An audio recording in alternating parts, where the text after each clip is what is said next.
എല്ലാവർക്കും നമസ്കാരം. റോസ് പെറ്റലിലേക്ക് എല്ലാവർക്കും സ്വാഗതം. എൻ്റെ ചാനൽ ആദ്യമായിട്ടാണ് കാണുന്നതെങ്കിൽ എൻ്റെ ചാനൽ ഒന്ന് സബ്സ്ക്രൈബ് ചെയ്തേക്കണം. അതുപോലെ വീഡിയോ ഇഷ്ടപ്പെട്ടാൽ ലൈക്കും ഷെയറൊക്കെ ചെയ്യുക. പിന്നെ നിങ്ങളുടെ അഭിപ്രായങ്ങളെല്ലാം കമൻറ്റ് ബോക്സിൽ അറിയിക്കുക. അപ്പോൾ ഇന്ന് ഞാൻ വന്നിരിക്കുന്നത് കുറച്ച് കാര്യങ്ങളെല്ലാം കൂടി ചേർത്തിട്ടൊരു വീഡിയോ ആയിട്ടാണ് വന്നിരിക്കുന്നത്. അപ്പോൾ നമുക്കൊരാളെ പരിചയപ്പെടാം. പിന്നെ അതുപോലെ കറ്റാർവാഴയെക്കുറിച്ചൊരു വീഡിയോ ഉണ്ട്, പിന്നെ കുക്കിംഗ് ഉണ്ട്. അപ്പോൾ നേരെ വീഡിയോയിലോട്ട് പോകാം. ഇതാണ് ഞങ്ങളുടെ വീട്ടിലെ സുന്ദരി, മോൻ്റെ പെറ്റാണ്. ഞങ്ങൾ കുഞ്ഞിലേ വാങ്ങി വളർത്തിയതാണ്. അതുകൊണ്ട് നന്നായിട്ട് ഇണക്കമുള്ളതാണ്. ഞങ്ങളിപ്പോൾ അറിഞ്ഞിടത്തോളം മുയൽ അങ്ങനെ ഇണങ്ങില്ല എന്നാണ് വിചാരിച്ചിരുന്നത്. പക്ഷേ ഇത് നല്ല ഇണക്കമുള്ള മുയലാണ്. ഇതിപ്പോൾ എടുത്തു വെച്ചതല്ല, തറയിൽ ഈ ഒരു ചെടിച്ചട്ടിയോടെ ഇരുന്നപ്പോൾ ഇതിനകത്ത് ഇത് തനിയെ കയറി ഇരുന്നതാണ്. അതിനെ എടുത്ത് മോനൊരു പിന്നെ കയറിൽ ഇങ്ങനെ തൂക്കിയിട്ടിട്ട് ഇങ്ങനെ ഊഞ്ഞാലാടും പോലെ ആട്ടി കൊടുക്കുന്നതാണ്. കുറച്ച് നേരമേ ഉള്ളൂ, ഈ ഒരു വീഡിയോയുടെ ടൈം മാത്രമേ ഉള്ളൂ. അത് കഴിഞ്ഞിട്ട് അത് ചാടി പുറത്തേക്ക് പോകും. അപ്പോൾ ഇത് നമുക്ക് എന്താ പറയുക, നല്ല ഇണങ്ങി കിടക്കുന്ന നമ്മുടെ പൂച്ചക്കുട്ടിയൊക്കെ വളർത്തും പോലെ സ്നേഹിച്ച് വളർത്തിയിട്ടേക്കുന്ന ഒന്നാണ്. കുറച്ച് സമയം കഴിഞ്ഞപ്പോൾ ഇവിടെ നല്ലൊരു മഴ പെയ്തിട്ടുണ്ടായിരുന്നു. ഇപ്പോൾ ഇച്ചിരി തോർന്നിട്ടുണ്ട്. പിന്നെ മഴയൊക്കെ പെയ്യുമ്പോൾ ഇങ്ങനെ ദൂരേക്ക് നോക്കിയിരിക്കാനൊക്കെ, മഴയും കണ്ടൊക്കെ ഇരിക്കാനൊക്കെ വളരെ സന്തോഷമുള്ളൊരു കാര്യമാണ്. വൈകുന്നേരങ്ങളിലാണെങ്കിൽ ചൂട് ചായയൊക്കെ കുടിച്ചിട്ട് ഇങ്ങനെ മഴയും നോക്കിയൊക്കെ ഇരിക്കാം. അപ്പോൾ വലിയ മഴയായിരുന്നു. അപ്പോൾ ഒന്ന് വൈകുന്നേരമൊക്കെ ഭയങ്കര തണുപ്പായിരിക്കും. ഇവിടെ ഡാമിൻ്റെ ഏരിയ കൂടിയാണ്. അപ്പോൾ ഈ മഴ പെയ്ത് തോരുന്നതിന് മുന്നേ ചെറിയ ചാറ്റൽ മഴയിൽ തന്നെ ഞങ്ങൾ കുറച്ച് റംബൂട്ടാൻ പറിച്ചിട്ടുണ്ടായിരുന്നു. അത് വീഡിയോ എടുക്കാനായിട്ട് പറ്റിയില്ല. ഇതാണ് ഞങ്ങൾ പറിച്ചിട്ടുണ്ടായിരുന്നതാണ്. ഇത് N18 ആണ്. അപ്പോൾ ഞാനിത് പറിക്കുന്നതൊക്കെ ഒരു വീഡിയോ ആയിട്ട് ചെയ്യണമെന്നുണ്ടായിരുന്നു. പക്ഷേ മഴ സമയത്ത് അധികം മഴയൊക്കെ ആണെങ്കിൽ അതിൻ്റെ മധുരം കുറയാനായിട്ട് ചാൻസ് ഉണ്ട്. കാരണം 2-3 മഴ ആയപ്പോൾ തന്നെ ചെറിയ മധുരം കുറയാനായിട്ട് തുടങ്ങിയിട്ടുണ്ടായിരുന്നു. അപ്പോൾ അറിയാവുന്നവരൊക്കെ പറഞ്ഞതാണ്, ഇങ്ങനെ ഒരുപാട് മഴ സമയമൊക്കെ ആണെങ്കിൽ ചിലപ്പോൾ മധുരം കുറയാനായിട്ട് ചാൻസ് ഉണ്ടെന്നൊക്കെ പറഞ്ഞിട്ട് ഞങ്ങൾ പറിച്ചെടുത്താണ്. പക്ഷേ അതെനിക്ക് വീഡിയോ എടുക്കാനായിട്ട് പറ്റിയില്ല. ഇത് ചെറിയൊരു ആദ്യമായിട്ട് കഴിച്ചിട്ടുള്ളതാണ്. N18 ആണ്. അപ്പോൾ എല്ലാവരും പ്രിഫർ ചെയ്യുന്നത് N18 തന്നെയാണ്. വളരെ മധുരമുള്ളതാണ്. ഇത് വരിക്കയാണ്. ചെറിയൊരു തൈയാണ്, ഒരുപാട് വലുതൊന്നുമല്ല. ഇത് ഞങ്ങൾ വാങ്ങിച്ച് നട്ടിട്ട് 2 വർഷമായി. ഇപ്പോൾ ഇത് കണ്ടില്ലേ, അതിൽ കുറച്ച് മാത്രമേ ഉള്ളൂ. വളരെ കുറച്ച് ചെറിയ കളർ അടിച്ചതുണ്ട്, പിന്നെ അതുപോലെ തന്നെ ഇച്ചിരി പച്ചയായിട്ടുള്ളതുകൊണ്ട്. ബാക്കിയെല്ലാം ഞങ്ങൾ പറിച്ചിട്ടുണ്ടായിരുന്നു. ഇത് ഞങ്ങൾ വാങ്ങിയത് ഒരു എവിടെ പോയപ്പോൾ ഒരു മേളയ്ക്ക് പോയപ്പോൾ വാങ്ങിയതാണ്. അന്ന് വാങ്ങിയ സമയത്ത് 250 രൂപയായിരുന്നു. അന്ന് നമുക്ക് വലിയ വിലയായിട്ട് തോന്നിയെങ്കിലും പക്ഷേ ഇത് 2 വർഷമാകുമ്പോൾ കായ്ക്കുമെന്ന് പറഞ്ഞായിരുന്നു. അപ്പോൾ കായ്ച്ചപ്പോൾ നമുക്കിപ്പം 250 രൂപ വലിയ പ്രോബ്ലം ഇല്ല. പിന്നെ അവർ പറഞ്ഞതുപോലെ നല്ല വെയിൽ വേണം ഇതിന്. നമ്മൾ ഈ ബഡ് തൈയൊക്കെ വാങ്ങി നടുമ്പോൾ അവർ പറയുന്ന ഒരേ ഒരു കാര്യം നല്ല വെയിൽ വേണമെന്നാണ് പറയുന്നത്. അപ്പോൾ നമ്മളിപ്പം ബേക്ക് ഭാഗത്ത് നട്ടപ്പോൾ നല്ല വെയിൽ കിട്ടുന്ന സ്ഥലമാണ്. അപ്പോൾ അതുകൊണ്ട് പിന്നെ തന്നെ പെട്ടെന്നത് വളർന്നു. പിന്നെ ഇതിന് വലുതായിട്ട് വളം എന്ന് പറയുമ്പോൾ നമ്മൾ വീട്ടിലുള്ള വേസ്റ്റൊക്കെ തന്നെയാണ് കൊടുത്തിട്ടുണ്ടായിരുന്നത്. നമ്മുടെ അടുക്കള വേസ്റ്റ്, അതുപോലെ തന്നെ നമ്മളെ ചാമ്പൽ, പിന്നെ മീൻ കഴുകിയ വെള്ളം, ഇതൊക്കെ തന്നെയാണ് വളമായിട്ട് കൊടുത്തിട്ടുണ്ടായിരുന്നത്. പക്ഷേ പുറമേ അവർ പറഞ്ഞതെന്ന് വെച്ചാൽ എന്തോ ഒരു കാർഷിക കോളേജിൽ നിന്ന് എന്തോ ഒരു വളം വാങ്ങിയിട്ടുള്ള കാര്യം പറഞ്ഞിട്ടുണ്ടായിരുന്നു. പക്ഷെ നമുക്കതിന് പറ്റിയില്ല. നമ്മൾ ഈ വീട്ടിലുള്ള വേസ്റ്റൊക്കെ തന്നെയാണ് അതിന് വളമായിട്ട് കൊടുത്തത്. ഇതിപ്പോൾ ഇച്ചിരി കളറടിച്ച് പറിക്കാതെ നിന്നതിലുള്ളതാണ്. ഞാനിപ്പോൾ അത് കാണിച്ചു തരാം.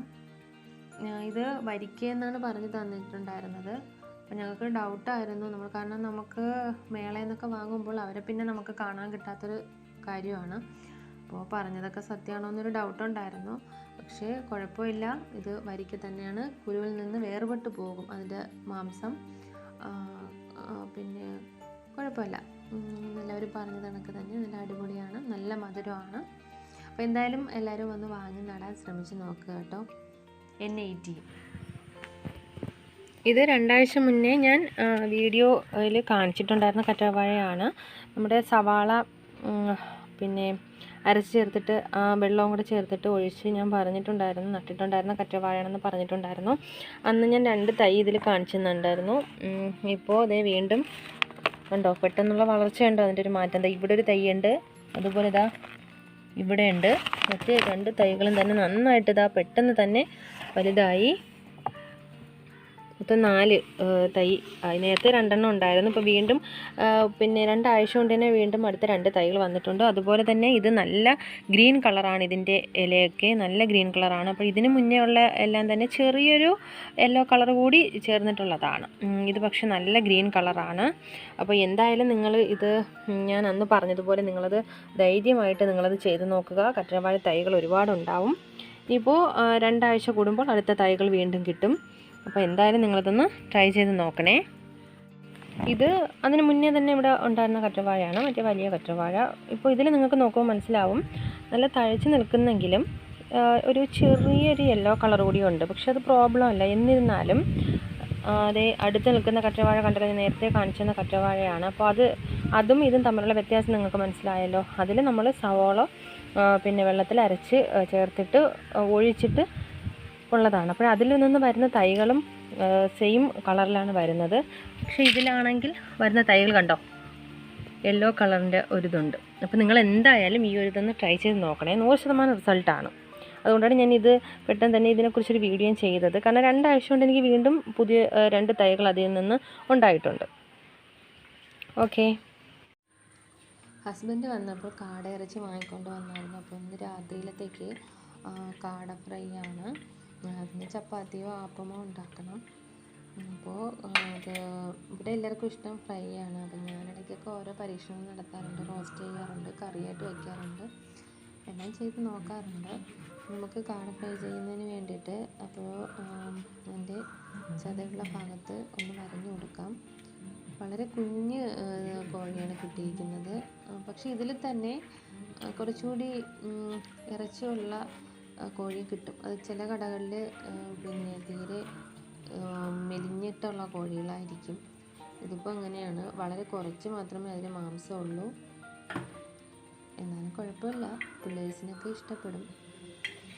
കാട ഫ്രൈ കഴിച്ചു എന്ന് പറയാം. ഇത് കാട ബിരിയാണി വയ്ക്കും. കാരണം അതിലാകുമ്പം ഇതൊക്കെ മതിയാവും. കുഞ്ഞ് പീസൊക്കെ ആകുമ്പോഴും വലിയ പ്രശ്നമില്ല. അപ്പം അതിലേക്ക് നമുക്ക് അതിനുള്ള അരപ്പ് തയ്യാറാക്കാം. കുറച്ച് മഞ്ഞൾപ്പൊടി,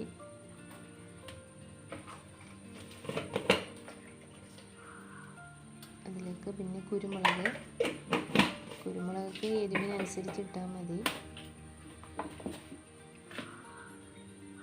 പിന്നെ മുളക് പൊടി, ഞാൻ കാശ്മീരി മുളക് പൊടിയാണ് എടുക്കുന്നത്. അപ്പോൾ നല്ല കളറ് കിട്ടും, എന്നാൽ എരിവ് കുറവായിരിക്കും.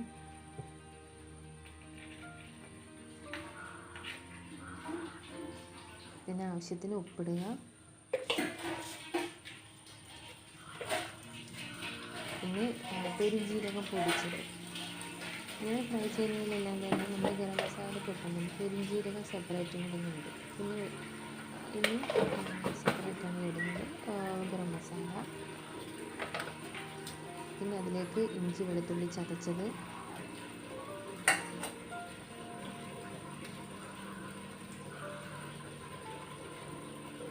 പിന്നെ ലേശം വിനാഗിരി ഒഴിച്ചിട്ടുണ്ട്.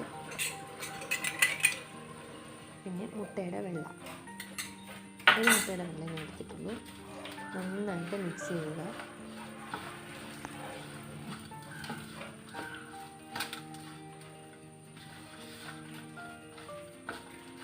മിക്കവരും ആ ഇറച്ചിയിലിട്ട് തന്നെ ഇതുപോലെ അരപ്പ് റെഡിയാക്കി എടുക്കാറുണ്ട്. പക്ഷെ ഞാനിങ്ങനെ സെപ്പറേറ്റ് ചെയ്തിട്ട് പിന്നെ അതിൽ മിക്സ് ചെയ്യുകയാണ് ചെയ്യുന്നത്.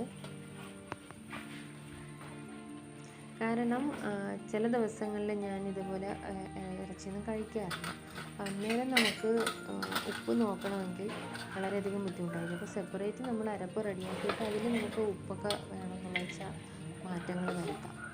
ഇതിലേക്ക് ഞാൻ പിന്നെ കുറച്ച് വെള്ളം കൂടെ, ഒരു 2 സ്പൂൺ വെള്ളം കൂടെ ഒഴിച്ചിട്ട് നന്നായിട്ട് മിക്സ് ചെയ്തെടുക്കുന്നതാണ്. നന്നായിട്ട് തേച്ച് പിടിപ്പിക്കുക. വരഞ്ഞ ഭാഗത്തേക്ക് നന്നായിട്ട് അരപ്പ് തേച്ച് പിടിപ്പിക്കുക.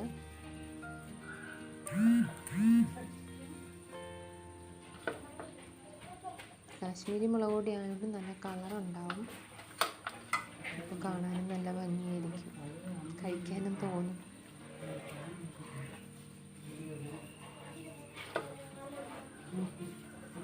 ഈ അടുത്ത സമയത്താണ് ഞങ്ങളിവിടെ കാട ഇറച്ചിയൊക്കെ ഇങ്ങനെ വാങ്ങുന്നത്. മുന്നേയൊക്കെ ഇങ്ങനെ കടയിൽ നിന്നൊക്കെ വാങ്ങി കഴിച്ചിട്ടുണ്ട്.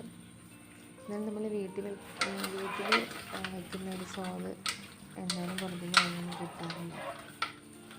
പിന്നെ അത്രത്തോളം ഹൈജീനിക്കായിട്ടല്ലേ നമ്മൾ വീട്ടിലുണ്ടാക്കത്തുള്ളൂ.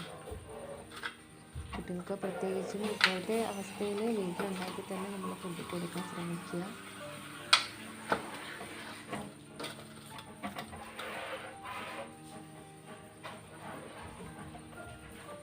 ലേശം വെള്ളം കൂടെ ഞാൻ ഒഴിച്ചിട്ടുണ്ട്. തിക്ക് ഗ്രേവി ആയിരിക്കും നേരത്തത്.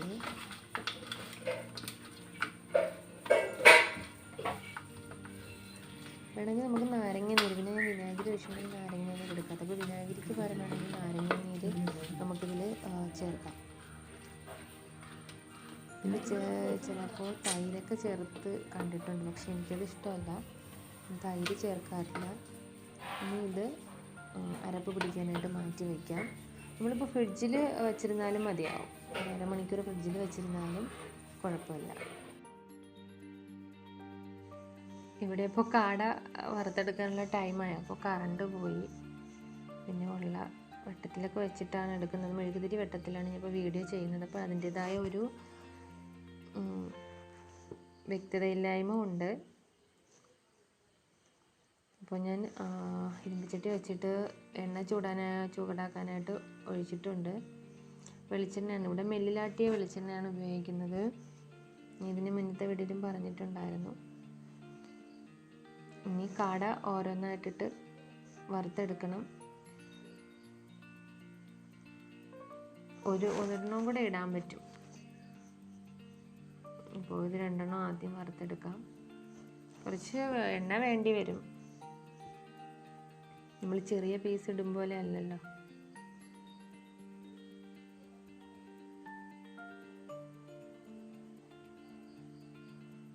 അപ്പോൾ മറിച്ചിട്ട് കൊടുക്കാം. കാണാനൊക്കെ നല്ല ഭംഗിയാണ്. കഴിക്കാനും തോന്നണ ഒരു ഇറച്ചി തന്നെയാണ് കാട ഇറച്ചി. കാരണം എല്ലാ ദിവസവും നമ്മൾ വാങ്ങുന്നില്ലല്ലോ. സത്യം പറഞ്ഞാൽ എണ്ണയിൽ മുങ്ങിക്കിടന്ന് വേകേണ്ടതാണ്. കാരണം അല്ലെങ്കിൽ അവിടെ ചിലപ്പോൾ ഇതിൻ്റെ മസാലകളെല്ലാം അതേപടി ഒരു പച്ചച്ചുവ ഉണ്ടായിരിക്കും. നന്നായിട്ട് എണ്ണയിൽ മുങ്ങിക്കിടന്ന് വേകുന്നതാണ് നല്ലത്. ഇപ്പോൾ ഞാൻ മറിച്ചിട്ടതിന് ശേഷം കുറച്ച് കറിവേപ്പിലയും കൂടെ ഞാൻ അതിലിട്ടിട്ടുണ്ട്. ഒരു ഭാഗം വെന്തിട്ട് മറുഭാഗം വേവിക്കാൻ ഇടുമ്പോഴും ഞാൻ കറിവേപ്പില, അതിപ്പോൾ മീൻ വറുക്കുന്ന സമയത്തായാലും അങ്ങനെയാണ് ചെയ്യാറ്. അപ്പോൾ കറിവേപ്പില കരിഞ്ഞു പോകാതെ അതിൻ്റെ ഫ്ലേവർ നന്നായിട്ട് അതിൽ കിട്ടും. അതിന് വേണ്ടിയിട്ടാണ് ഞാൻ അങ്ങനെ ചെയ്യുന്നത്. കറണ്ട് പോയിട്ടുണ്ടെങ്കിൽ വളരെ ബുദ്ധിമുട്ടാണ്.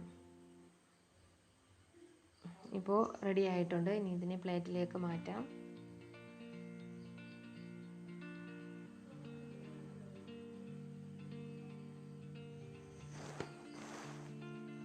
ഇനി ഒരെണ്ണവും കൂടെ ഉണ്ട്, അതിനെയും കൂടെ വറുത്തെടുക്കണം.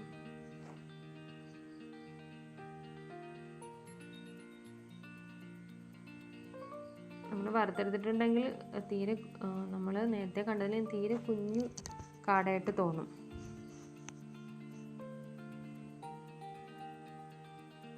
കുട്ടികൾക്കൊക്കെ വളരെ ഇഷ്ടപ്പെടും.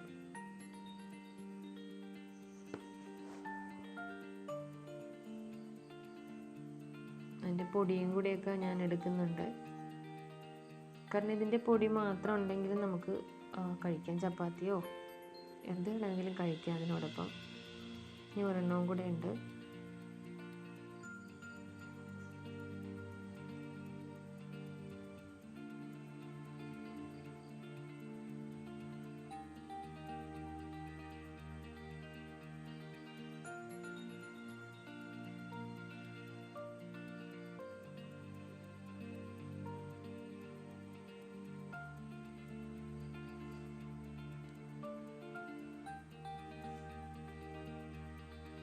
അപ്പോൾ അതും വെന്തിട്ടുണ്ട്. നമ്മുടെ കാട ഫ്രൈ കഴിഞ്ഞു.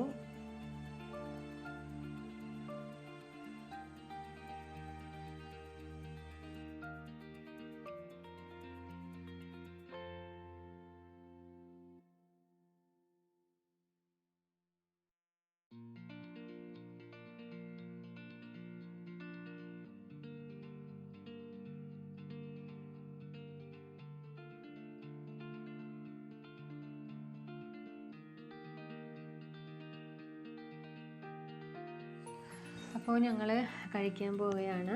അപ്പോൾ മോനാണ് ആദ്യം കഴിച്ചിട്ട് അഭിപ്രായം പറയുക സാധാരണ. അപ്പോൾ ഇന്നും അവൻ തന്നെയാണ് കഴിച്ചിട്ട് അഭിപ്രായം പറയുന്നത്. ഞാനിത് കഴിഞ്ഞിട്ട് ചപ്പാത്തിയും അപ്പവും പിന്നെ അതിന് വേണ്ടിയിട്ടുള്ള ചട്നിയും ഉണ്ടാക്കിയിട്ടുണ്ടായിരുന്നു, വെള്ളച്ചമ്മന്തി. ചപ്പാത്തി നല്ല സോഫ്റ്റ് ചപ്പാത്തിയാണ്. അപ്പോൾ ഇന്നത്തെ ഞങ്ങളുടെ രാത്രിയുള്ള ഫുഡ് ഇതാണ്. അപ്പോൾ നിങ്ങളും എന്തായാലും ഇത് കാട ഫ്രൈ നിങ്ങളും ഉണ്ടാക്കി നോക്കുക. അപ്പോൾ ചോറാണെങ്കിലും എന്താണെങ്കിലും അപ്പോൾ ആവാം, ചപ്പാത്തി ആവാം, അതുപോലെ പെറോട്ടയ്ക്കൊക്കെ നല്ലതാണ്. എല്ലാത്തിനോടും നല്ല കോമ്പിനേഷനാണ്. ഇതൊക്കെയാണ്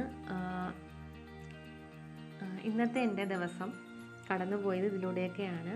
അപ്പോൾ നിങ്ങൾക്ക് വീഡിയോ ഇഷ്ടമായാൽ ലൈക്കും ഷെയറും സബ്സ്ക്രൈബൊക്കെ ചെയ്യുക. Okay, thank you.